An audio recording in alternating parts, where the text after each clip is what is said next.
తెలంగాణలో phone tapping వ్యవహారం రాజకీయ దుమారం రేపుతోంది. విచారణలో సంచలన విషయాలు బయటకు వచ్చినప్పటికీ ప్రభుత్వం ఎందుకు చర్యలు తీసుకోవట్లేదు అని ప్రశ్నించారు BJP MP doctor Laxman.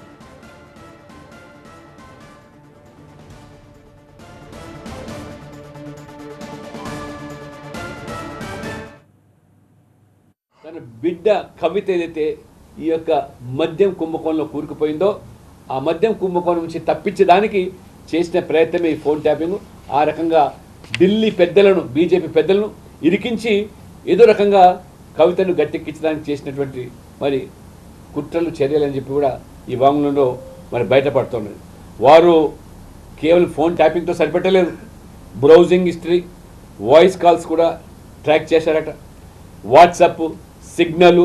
IVF ఒక అధునాతన సంతానోత్పత్తి చికిత్స. అనేక దంపతులకు తల్లిదండ్రులు కావాలనే వారి కలను నెరవేర్చుకోవడానికి సహాయపడుతుంది. ఈ రోజే ఓఎస్ఎస్ ఫర్టిలిటీని సందర్శించండి. స్నాప్చాట్ కాల్స్ కూడా రికార్డ్ చేశారట. మరి ఇంత ఒక ప్రజాస్వామ్య వ్యవస్థలో వ్యక్తిగత స్వేచ్ఛను హరింపజేసే హక్కులు ఈ కేసీఆర్ ప్రభుత్వానికి ఎవరిచ్చారు? ఇంత దారుణమైన స్థితికి దిగజారిన దానికి ఇవాళ ఈ ప్రభుత్వం ఉపేక్షించడం ఏమాత్రం కూడా ఇది భావ్యం కాదు.